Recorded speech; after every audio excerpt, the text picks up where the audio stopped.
بسم اللہ الرحمن الرحیم۔ السلام علیکم جناب۔ سٹوری میں نے ایک ہی شیئر کرنی ہے، وہی تو ہے تحریک عدم اعتماد، وہی تو ہے ان ہاؤس چینج۔ اس میں بڑی نئی باتیں آپ کے لیے، یقین کریں کہ آپ کے لیے بہت ہی ایکسکلوسیو قسم کی سٹوری لے آیا ہوں۔ مجھے آپ یقین کریں عدم اعتماد کے بارے میں، تحریک عدم اعتماد کے بارے میں اپوزیشن کی تیاری سے زیادہ حکومت کی بے چینی سے یہ لگ رہا ہے کہ بہت کچھ ہی ہونے لگا ہے۔ حالانکہ مجھے پتہ ہے اندر سے بہت ہی ایکسکلوسیو خبریں ہیں میرے پاس، آج میں آپ کے ساتھ ڈسکس کرتا ہوں۔ دیکھیں،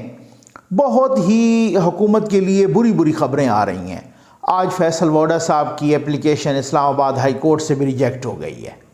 اور ان کی وہی نااہلی برقرار ہے، اور ادھر سے الیکشن کمیشن آف پاکستان نے ان کی سیٹ پر الیکشن کرانے کا بھی اعلان کر دیا ہے۔ 9 مارچ کو سندھ اسمبلی میں سینٹ کی اس سیٹ پر الیکشن ہوگا اور پکی وہ سیٹ پیپلز پارٹی لے جائے گی۔ اب آپ اندازہ کیجئے نا، ٹھیک ہے نا۔ اس سے پہلے جتنے بھی ضمنی خالی ہوئے وہ بھی خیر سے وہ ساری صورتحال آپ کے سامنے ہے، وہ دوسری پارٹی لیتی گئی۔ فیصل ووڈا صاحب کی پہلی سیٹ جو MNA کی خالی ہوئی تھی وہ بھی پیپلز پارٹی لے گئی۔ تو بہرحال تو اب بات یہ ہے، بہت ساری چیزیں ہوتی ہیں نا۔ محسن بیگ صاحب کو جس طریقے سے ان کے گھر پہ چھاپہ مارا گیا، ان کو نو ڈاؤٹ آگے قانون کو ہاتھ میں نہیں لینا چاہیے تھا، لیکن پتہ نہیں بندہ پریشانی میں کیا کرتا ہے یا کیا عجیب و غریب کنفیوژن ہوتی ہے۔ وہ بھی ان کے پرانے دوست ہی تھے، تو اس حساب سے مطلب جو ہے نا وہ اب کہتے ہیں کہ جی میں نے یہ سمجھا کہ میرے گھر کو ڈاکو آ گئے ہیں کوئی، اور یہ پتہ نہیں کوئی دوسری بات کرتے ہیں۔ تو خیر اب اس پر میں ویڈیو کر چکا ہوں۔ اور ایک عجیب و غریب بات آپ کو بتاتا ہوں آپ کو۔ جہانگیر ترین صاحب، اب تو باقاعدہ رپورٹ ہو گیا ہے نا نیوز میں بھی کہ جہانگیر ترین صاحب کی مولانا صاحب کے ساتھ ملاقات ہو چکی ہے، اور جہانگیر ترین صاحب کا جو یہ والا ہوا ہے اجلاس، اس اجلاس کے بعد انہوں نے میڈیا سے بات بھی کی ہے، اور اس اجلاس کی میں آپ کو اندرونی کہانی بھی بتاتا ہوں۔ لیکن میں جو آپ کو دھماکے دار نیوز بتا رہا ہوں وہ یہ نہیں ہے، وہ اس کے علاوہ ہے، وہ بہت زبردست، میری بہت ہی ریلیونٹ کوارٹر سے بات ہوئی ہے، میں وہ آپ کو بتاتا ہوں۔ لیکن اس سے پہلے میں آپ کو ایک لطیفہ سنانے لگا ہوں۔ PTI کی خاتون رکن ہیں، انہوں نے FIA میں درخواست دائر کی ہے مریم نواز صاحبہ کی گرفتاری کے لیے۔ کیوں؟ وہ اس لیے کہ مریم نواز صاحبہ گرفتاری کے لیے کہ ان کے ایک ہیں سوشل میڈیا ایکٹیوسٹ نون لیگ کے، صابر ہاشمی صاحب ان کا نام ہے، آپ کو پتہ ہے کہ کل پرسوں ان کو FIA نے اریسٹ کیا، اور مریم نواز صاحبہ نے کہا ہے کہ جی ان کے لیے وکیل بھی کیا ہے، اور وہ ان کے ساتھ ظاہر ہے انہی کی پارٹی کے تھے، تو وہ پارٹی کے جو لیڈر ہیں تو وہ ان کے ساتھ کھڑے ہیں اور پارٹی ان کے ساتھ کھڑی ہے، تو اس طریقے سے، اور انہوں نے کوئی ٹرینڈز غالباً چلائے تھے یا جو بھی کیا تھا، تو اس حوالے سے اب اس خاتون نے کہا ہے کہ جی مریم نواز کو گرفتار کیا جائے، کیونکہ صابر ہاشمی نے وہ خاتون اول کی تصحیح کی ہے، اور مریم نواز صاحبہ نے ان کی وکالت کر کے اور ان کا وکیل ان کا جو ہے نا وہ پرووائڈ کر کے تو اعتراف جرم کیا ہے۔ اب آپ اندازہ تو کیجیے ذرا، یہ وہ بے چینی میں، بہت ساری کنفیوژن میں، پریشانی میں بہت زیادہ غلطیاں ہو جاتی ہیں۔ یہ وہ میں آپ کو جو ہے نا شعر نہیں پہلے بھی کئی دفعہ سنایا ہے کہ مگس کو باغ میں نہ جانے دیجو، نہ حق خون پروانے کا ہوگا، یعنی جو شہد کی مکھی ہے اس کو آپ نے باغ میں نہیں جانے دینا، وہاں سے وہ پھولوں کا رس چوسے گی، رس سے جو ہے نا وہ موم بنائے گی، اور وہ جو ہے نا شہد بنے گی، شہد سے وہ موم ہوگا، اس کے چھتے سے بنے گا، اور پھر اس کے بعد کینڈل بنے گی، موم بتی جلے گی، پروانہ آئے گا، اس کا خون ہوگا، ٹھیک ہے نا، سمجھ آئیے نا، یہ وہی والی بات۔ ایک دفعہ اکبر اسبابر صاحب مجھے بتا رہے تھے کہ بھائی، میں نے وہ ویڈیو میں بھی بتایا ہوا ہے کہ بھائی انہوں نے کہا ہے کہ اکبر اسبابر جو ہے نا یہ وہ باتیں کرتے ہیں ٹی وی پہ، اور وہ کہتے ہیں میرے خلاف بڑا عجیب و غریب مقدمہ جو ہے نا PTI والوں نے دائر کروایا، اور وہ اپلیکیشن دی تھانے میں، کہتے ہیں کہ جی یہ جو ہے نا مطلب ٹی وی پہ باتیں کر رہے تھے ہماری لیڈرشپ کے خلاف، اور 2 بندے وہاں جو ہے نا ہمارے ایک کارکن تھے اور ایک دوسرے تھے، تو وہ لڑ پڑے، اور لہٰذا اس کا مقدمہ اکبر اسبابر کے خلاف کیا جائے۔ تو مطلب میرا خیال ہے یہ وہ بالکل جیسے بوکھلاٹ کا شکار نہیں ہوتا، اسی طرح سے بوکھلاٹ کا شکار ہو گئے ہیں۔ انہوں نے اپلیکیشنیں دیں کہ جی آپ دیکھیں کہ وہاں بڑی برف باری پتہ نہیں ہو جائے گی ان پہاڑوں پر، اور یہ ہو جائے گا وہ، لہٰذا جو دوسرا مرحلہ ہے کے پی کے الیکشن کا، بلدیاتی الیکشن کا، وہ اس کو آگے کیا جائے، وہ بھی سپریم کورٹ نے ریجیکٹ کر دیا ہے۔ اب آپ دیکھیں نا، بہت ساری ایسی خبریں ہیں جو ان کے خلاف آ رہی ہیں، لیکن یہ وہ خبر نہیں ہے جو میں آپ کو دھماکے دار بتانے لگا ہوں۔ آپ آ جائیں جناب کہ جہانگیر ترین صاحب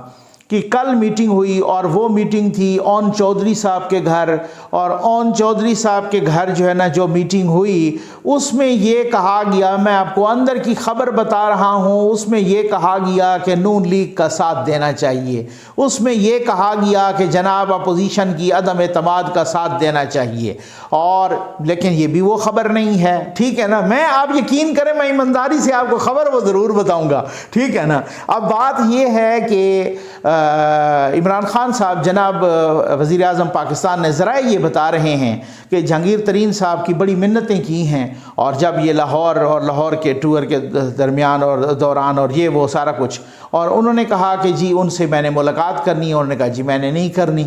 انہوں نے کہا جی آپ نے مجھے نہیں چھوڑا، میرے بیٹوں کو نہیں چھوڑا، بیٹے کو، میرے خاندان کو، مطلب ایک چکر، دوسرا چکر عدالت لگا، تیسرا چکر، تو اس طریقے سے تو میرے سارے احسانات بھلا دیے، اب اس ملاقات کا کوئی فائدہ نہیں، اور میں نے ملاقات نہیں کرنی، ٹھیک ہے نا۔ اچھا، لیکن یہ وہ خبر بھی نہیں ہے، ٹھیک ہے، میں آپ کو بتا رہا ہوں، میں آپ کو بتاتا ہوں، سارا بتاتا ہوں۔ اچھا، اس کے بعد جناب یہ ہوا کہ جہانگیر ترین صاحب سے مولانا صاحب کی ملاقات، وہ تو آج جیو میں بھی رپورٹ ہو گئی ہے کہ ملاقات ہوئی ہے، آدھے گھنٹے کی ملاقات ہوئی ہے۔ اس ملاقات میں بھی مولانا صاحب نے جہانگیر ترین صاحب سے عدم اعتماد کا وہ مانگا ہے، تعاون عدم اعتماد پر، اور وہ سارا کچھ جو کل انہوں نے رات گئے ایک میڈیا ٹاک کی ہے جہانگیر ترین صاحب نے، اگر آپ نے سنی ہو تو وہ بھی بہت ہی معنی خیز ہے بھائی، اس میں بھی بہت کچھ، سارا کچھ انہوں نے ایک طرح سے کھل کے بتا دیا ہے۔ اور اب جو اندر کی سٹوری آئی ہے، اس میں کوئی 20 کے لگ بھگ ان کے ساتھ ایم پی اے تھے، اور ساتھ جو ہے نا کوئی 7 کے 8 ایم این اے تھے۔ اچھا، کچھ اسی طریقے سے ان میں جو ہیں وہاں پنجاب سے پارلیمانی سیکرٹری بھی، کچھ وزیر اعلیٰ کے مشیر بھی۔ اب آپ بے بسی تو دیکھیے کہ جو وزیر اعلیٰ کے مشیر اور وہ ان کے گروپ میں جا رہے ہیں، ان میں اتنی بھی ہمت نہیں ہے کہ ان کو فارغ کر لیں، وہ ان کو بھی فارغ نہیں کر سکتے۔ اب آپ اندازہ کیجئے، اب اس حوالے سے انہوں نے کہا ہے کہ جی فیصلہ کیا ہے، اور اس میں ایک واضح جو اوپینین آئی ہے کہ جی بالکل جو ہے نا ان کا ساتھ دینا چاہیے، اور اسی طریقے سے۔ اچھا، اب میں نے کچھ بہت ساری باتیں معلوم کرنے کی کوشش کی، اور اب میں آتا ہوں اس خبر پہ جو خبر میں آپ کے ساتھ ڈسکس کرنے لگا ہوں کہ جی کیا صورتحال ہے۔ میں نے بہت ہی کوئی نون لیگ کے اہم ترین باخبر ذرائع سے، اور باقی بھی کچھ جماعتوں کے باخبر ذرائع سے میں نے رابطہ کیا، اور پوچھا کہ بھائی یہ معاملہ کیا ہے، اپوزیشن اتحادیوں کو بھی منا رہی ہے، کوئی کہتے ہیں اتحادی ساتھ دے رہے ہیں، کوئی وہ کہہ رہے ہیں کہ جی نقوی صاحب، پہلی بات تو یہ کہ بہت سارے آپشنز ہیں، کوئی اس وقت 4-5 آپشنز پہ کام ہو رہا ہے۔ اور پھر اس کے بعد جب مجھے یہ پتہ چلا کہ آپ کو نہیں پتا کہ بھی وزیر اعظم صاحب کیوں پریشان ہیں، وزیر اعظم صاحب ایک غلطی پہ دوسری غلطی کیے جا رہے ہیں، وزیر اعظم صاحب کا بس چلے تو وہ پوری اپوزیشن کو بیہائنڈ دا بار ڈال دیں، وہ سارے صحافیوں کو بیہائنڈ دا بار ڈال دیں، وہ سب کچھ اسی طریقے سے۔ تو آپ کو نہیں پتہ؟ میں نے کہا نہیں پتہ جناب، اسی وجہ سے تو میں آپ لوگوں سے پوچھ رہا ہوں۔ انہوں نے کہا جی بات یہ ہے کہ وزیر اعظم صاحب کی جو پریشانی ہے نا، سب سے بڑی پریشانی وہ یہ ہے کہ اتنی بڑی تعداد میں جو پی ٹی آئی کے لوگ ہم سے رابطے میں ہیں، وہ اصل میں ان کے بارے میں پریشان ہیں۔ اچھا، اور وہ اصل میں جہانگیر ترین گروپ کے بارے میں پریشان ہے۔ اچھا، میں نے کہا یار ہم تو یہ سوچ رہے تھے اتحادیوں کے وغیرہ۔ اچھا، پھر اس کے بعد میں نے کہا کہ اچھا آپ مجھے یہ بتائیں کہ اگر وہ ان کے بارے میں پریشان ہیں، اور وہ لوگ مثال کے طور پہ 22 ہیں، 24 ہیں، 30 ہیں، جتنے ہیں، وہ آپ کے ساتھ کھڑے ہو جاتے ہیں، تو آپ پہلی بات تو یہ ہے کہ آپ مجھے یہ بتائیں کہ آپ نے ان کے ساتھ کوئی وعدہ کیا کوئی ٹکٹ کا، آپ نے ان کو اکاموڈیٹ کیا؟ تو انہوں نے کہا کہ وہ بہت سارے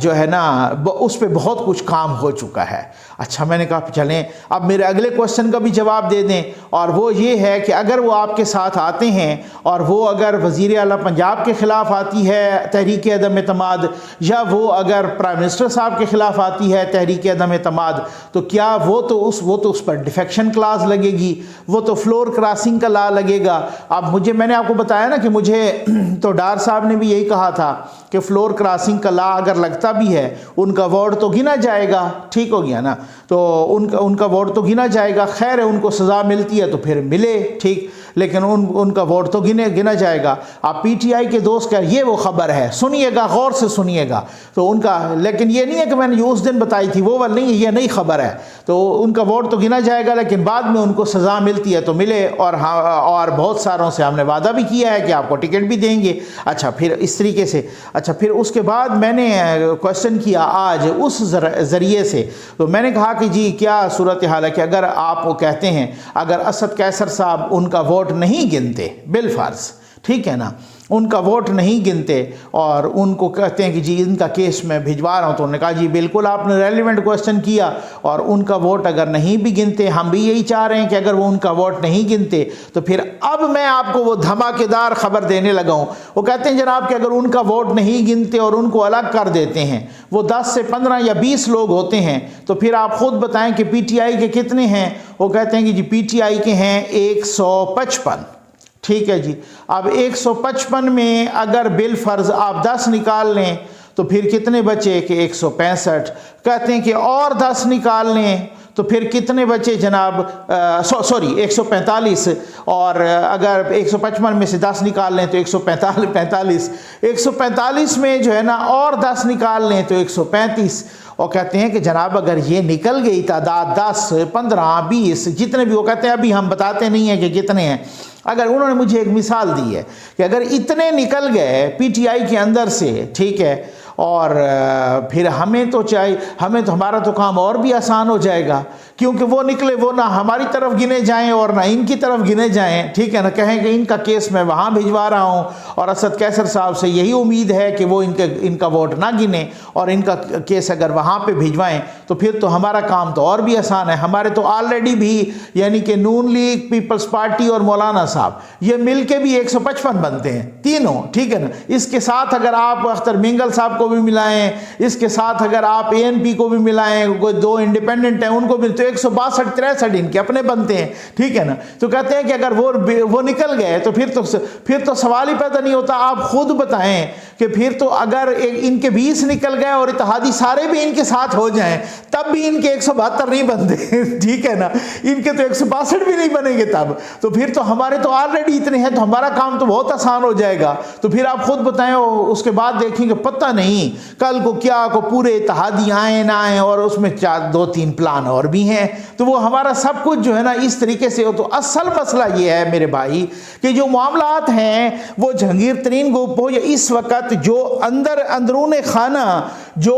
ایک کھوکھلا پن آ چکا ہے، کیا خان صاحب کو، پرائم منسٹر آف پاکستان جناب عمران خان صاحب کو یہ معلوم نہیں ہے؟ ان کو رپورٹس نہیں دے رہی، آئی بی روز کے حساب سے ان کو رپورٹ دیتی ہے، ٹھیک ہے نا، اور ان کو جو ہے نا ڈیلی رپورٹ جو جاتی ہے ان کے پاس، اور باقی ایجنسیز بھی دیتی ہیں، ان کا اپنا ایک سسٹم ہے، اس سسٹم کے تحت ان کو رپورٹس مل رہی ہیں کون کس کے ساتھ ملاقات کر رہا ہے۔ اس وجہ سے اب بھی زور لگا رہے ہیں کسی طریقے سے جہانگیر ترین کو گرفتار کیا جائے، وہ کس بنیاد پہ گرفتار کریں گے، اور اسی طریقے سے اور بھی بہت ساری چیزیں ہیں۔ تو میں سمجھتا ہوں کہ اب آپ دیکھیں کہ وہ کہتے ہیں کہ اب آپ کو سمجھ آئی کہ پریشانی کی اصل وجہ کیا ہے۔ پریشانی کی اصل وجہ یہ ہے کہ اس وقت کم از کم 20 سے 25 لوگ تو بالکل ان ٹچ ہیں ہمارے ساتھ، جن کی ہم نے بالکل گنتی کر کے رکھی ہوئی ہے، اور وہ قربانی دینے کے لیے تیار ہیں، اور قربانی وہی ہوگی کہ ہمارا ووٹ گنا گیا تو ٹھیک۔ حالانکہ یہ میں نے آپ کو بتایا نا کہ جب وہ ایک شاہد خاقان عباسی صاحب کے وقت ایک بل آیا تھا جو نواز شریف صاحب کی پریزیڈنٹ بنانے کے لیے ان کی نااہلی کے باوجود بھی، تو وہ اس وقت رضا حیات حراج صاحب اور میر ظفر اللہ جمالی صاحب نون لیگ کے ہوتے ہوئے بھی انہوں نے نون لیگ کے اگینسٹ ووٹ دیا تھا، اور وہ ووٹ گنا بھی گیا تھا، اور اس کے خلاف بعد میں انہوں نے کارروائی بھی نہیں کی تھی، ان دونوں کے ووٹ کاؤنٹ ہوئے تھے۔ تو اب آپ اندازہ کیجئے کہ اس حوالے سے اگر یہ کھڑے ہو جاتے ہیں، ان کے ووٹ گنے جاتے ہیں، پھر تو معاملہ ہی ختم، اور اگر نہیں گنے جاتے تو ان کے ووٹ اتنے کم ہو جائیں گے، 155 سے 135 ہو جائیں گے، پھر اتحادی ساتھ بھی مل جائے تب بھی پورے نہیں ہوتے۔ تو ان کو جو تعداد پوری کرنی پڑے گی دوسروں کو، وہ تو آلریڈی وہ کہتے ہیں کہ ہمارے پاس آلریڈی ہے۔ تو پلان اتنا وہ کہتے ہیں کہ آپ تھوڑا سا، میں نے آپ اس کے بعد میں نے کہا کہا بھائی لوگ تو اب یہ ہیں نا آپ کے اپنے ووٹرز اور سپورٹرز، وہ بار بار پوچھتے ہیں کہ بھائی یہ ٹرک کی بتی کے پیچھے نہ لوگوں نے کہا نقوی صاحب بات یہ ہے ہم نے اگر کچھ نہ کرنا ہوتا تو ہم ویسے بھی آپ کو پتہ ہے کئی دفعہ ایسی باتیں ہو چکی ہیں، ہم کم از کم اعلان نہ کرتے۔ میں نے کہا اچھا پھر چلو ٹھیک ہے، پھر تو لگ پتہ جائے گا اب آپ کا یہ وہ کہتے ہیں نا یہ گھوڑی ہے اور یہ میدان ہے اور آپ آ جائیں اور یہ دیکھیں ذرا، ٹھیک ہے نا، آپ ذرا تباہ آزمائی کریں اور پھر اس کے بعد پتہ چل جائے گا آپ کو۔ لیکن اگر آپ ناکام ہوتے ہیں یا اس طریقے سے صورتحال ہوتی ہے تو آپ کے اپنے ووٹر سپورٹرز آپ سے بدظن ہو جائیں، کہتے ہیں جی بالکل سوچ سمجھ کے کیا، دن رات اس پہ کام ہو رہا ہے، ہم بالکل آپ دیکھ لیجئے گا کہ اس پہ کس طرح۔ تو میں نے پھر آخری سوال یہ کیا، میں نے کہا جی یہ پھر کب تک اس طرح کی کا ایکسپیکٹڈ ہے؟ جیسے میں نے کہا رانا ثناء اللہ صاحب نے بھی کہا ہے کہ ڈیفینیٹلی کچھ نہ کچھ فروری کے مہینے میں، انہوں نے کہا بس یوں سمجھ لیں فروری ہے، مارچ کا فرسٹ ویک ہے، بس اسی طرح ہی ہوگا، اس سے آنورڈ مجھے لگتا ہے کہ کوئی بہت زیادہ آگے پیچھے کو 2-4 روز ہو جائیں تو اس طریقے سے ہو جائیں، ادروائز مجھے نہیں لگتا کہ وہ مجھے جو میں نے آپ سے بتایا نا کہ کہیں سے بھی خبر ملتی ہے وہ آنیسٹلی آپ کے ساتھ شیئر کرنا اپنی ذمہ داری سمجھتا ہوں۔ امید ہے آپ کو ویڈیو پسند آئی ہوگی۔ آپ کا بہت بہت شکریہ۔